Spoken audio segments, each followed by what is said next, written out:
Assalamualaikum warahmatullahi wabarakatuh. Salam kebajikan, salam sejahtera bagi kita semua. Perkenalkan, nama saya Gogor Nirjawan dengan NIM 114230047 dari Teknik Lingkungan Angkatan 2023. Di sini saya akan memaparkan presentasi seminar proposal saya, yang dimana ini merupakan output dari tugas mata kuliah MPPI yang diampu oleh Bapak Herwin Lugito. Untuk judul yang saya ambil ini merupakan Arahan Teknis Reklamasi Lahan Pasca Tambang Batubara di PT Batubara Bukit Kendi, Sumatera Selatan.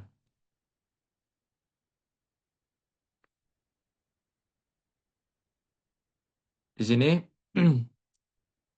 ada pokok pembahasan.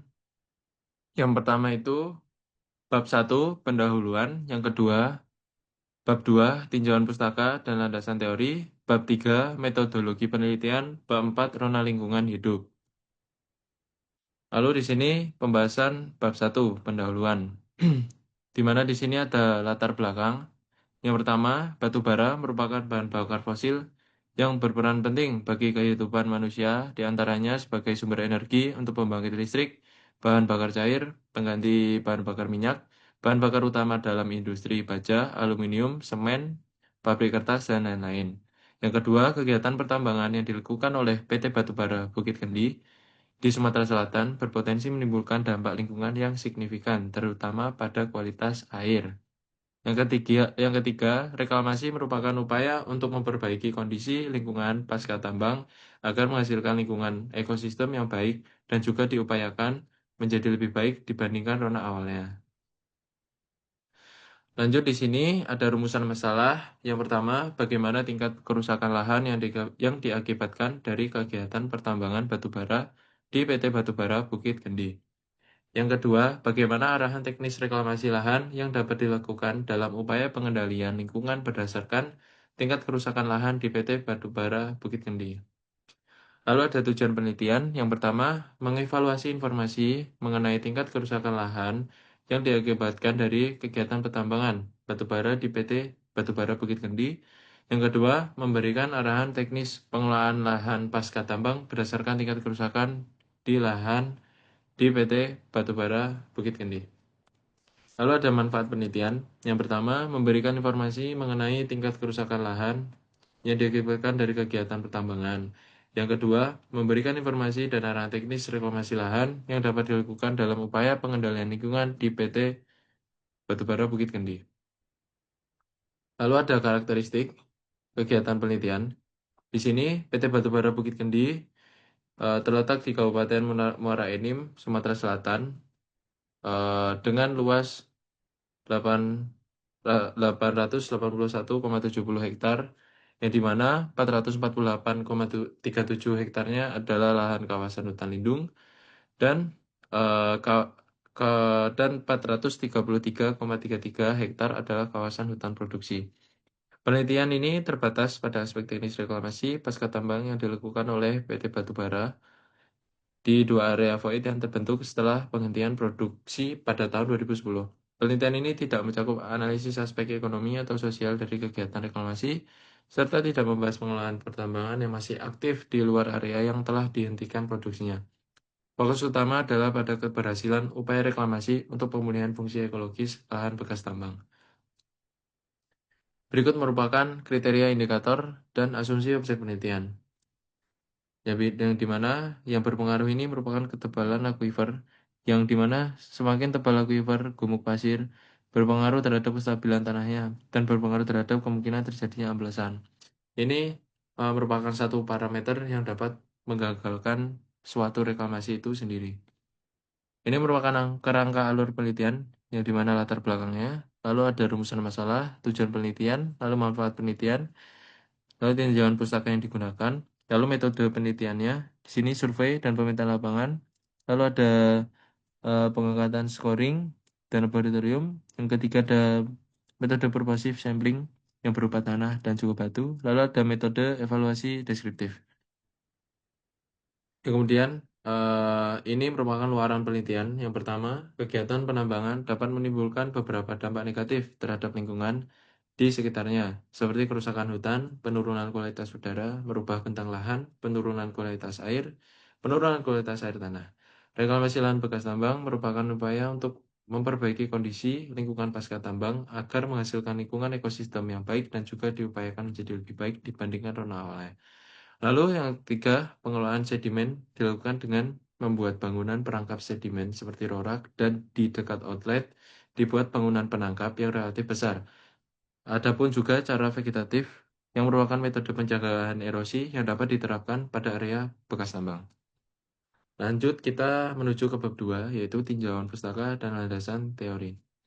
Di sini penelitian saya menggunakan peraturan berdasar pada peraturan perundang-undangan. Yang pertama Undang-Undang Republik Indonesia, Undang-Undang Nomor 32 Tahun 2009 tentang Perlindungan dan Pengelolaan Lingkungan Hidup. Dan yang kedua, Undang-Undang Republik Indonesia Nomor 3 Tahun 2020 tentang Pertambangan Mineral dan Batu Bara. Yang ketiga, Peraturan Menteri Kehutanan Republik Indonesia Nomor 4, yaitu Menteri Kehutanan Lampiran 2 Tahun 2011 tentang Pedoman Reklamasi Hutan. Yang keempat, Peraturan Menteri SDM Nomor 26 Tahun 2018 tentang Pelaksanaan Kaidah Pertambangan yang Baik dan Pengawasan Pertambangan Mineral Batu Bara.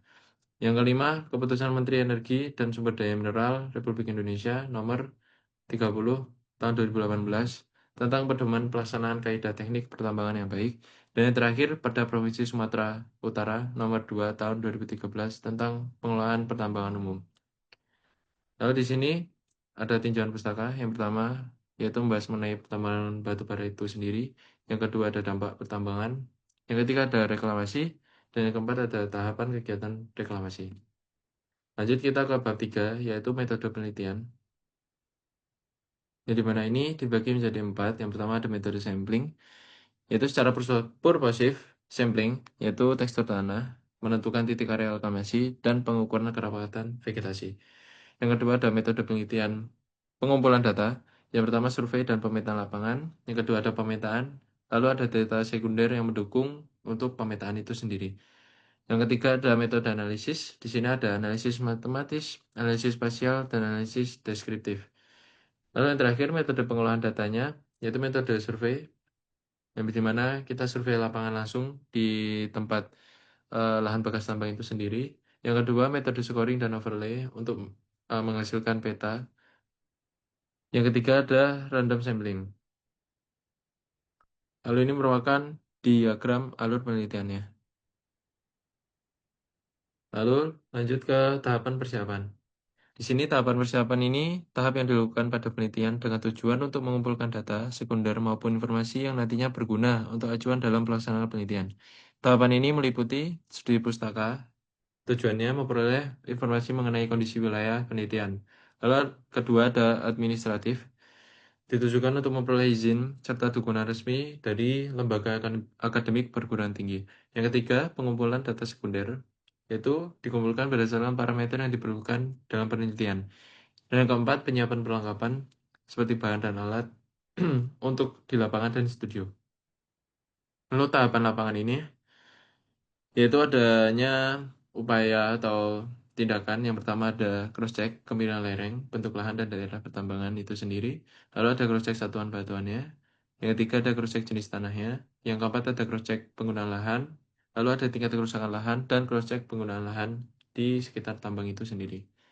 Lalu ada tahapan kerja studio. Di sini menggunakan metode deskriptif kuantitatif dan spasial, menggunakan pendekatan overlay, peta untuk menilai hubungan antar parameter, serta metode penghargaan rating untuk menentukan tingkat kerusakan lahan dan prioritas reklamasi, mau di titik mana.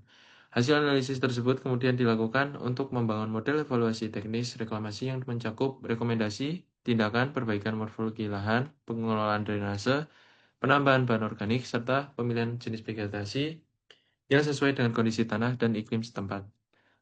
Lalu kita masuk ke bab 4, yang dimana ini membahas mengenai rona lingkungan hidup.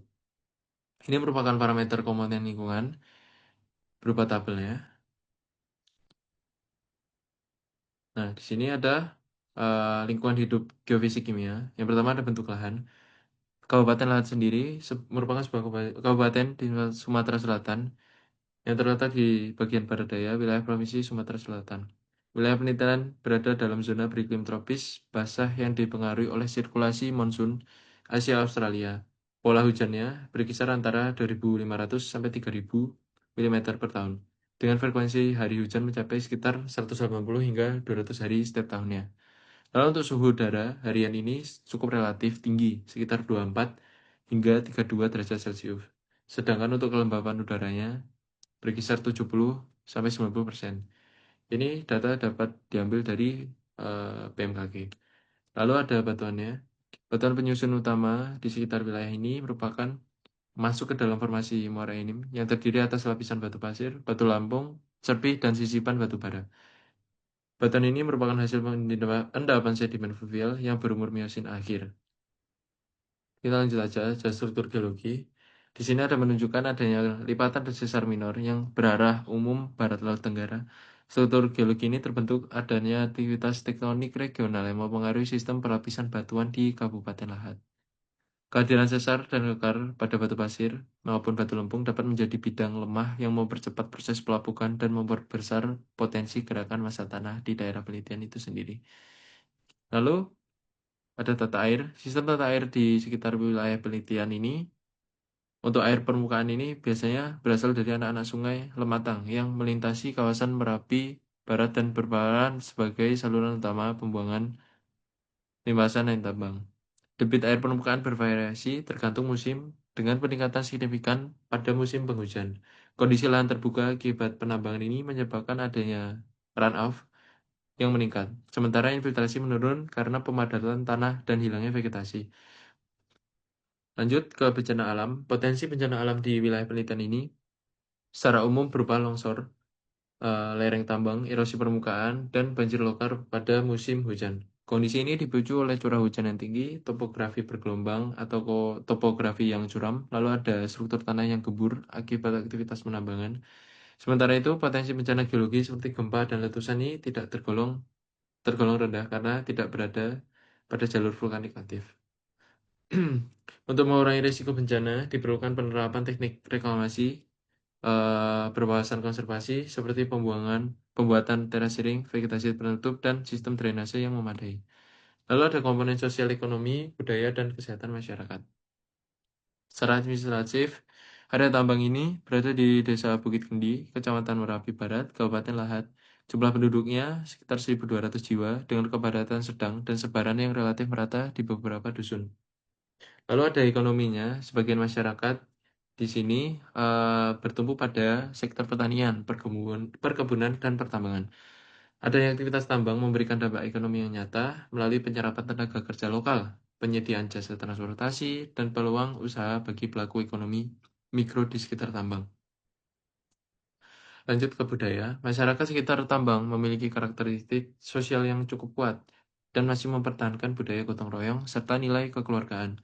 Kegiatan sosial seperti kerja bakti, pengajian, dan upacara adat lokal masih aktif dilakukan sebagai bagian kehidupan sosial masyarakat. Adanya hubungan antara masyarakat dan pihak perusahaan tergolong harmonis, didukung oleh adanya komunikasi yang baik melalui perangkat desa dan forum warga. Lalu ada kesehatan masyarakat. Eh, Ditemukan beberapa posyandu dan tenaga kesehatan yang aktif memberikan pelayanan dasar kepada warga. Kondisi sanitasi di lingkungan relatif baik, tetapi di sekitar area tambang masih dijumpai debu dan genangan air yang dapat menimbulkan gangguan kesehatan bagi masyarakat.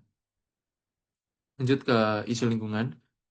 Ini meliputi penurunan kualitas tanah, tingginya erosi dan sedimentasi, degradasi vegetasi alami, serta penurunan kualitas udara akibat aktivitas debu tambang.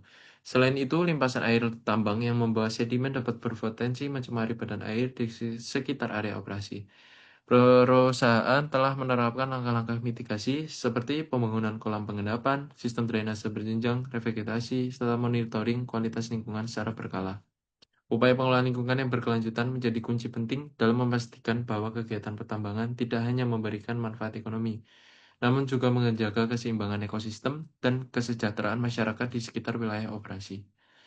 Sekian, terima kasih pemaparan dari saya. Apabila ada salah kata, mohon dimaafkan. Wassalamualaikum warahmatullahi wabarakatuh.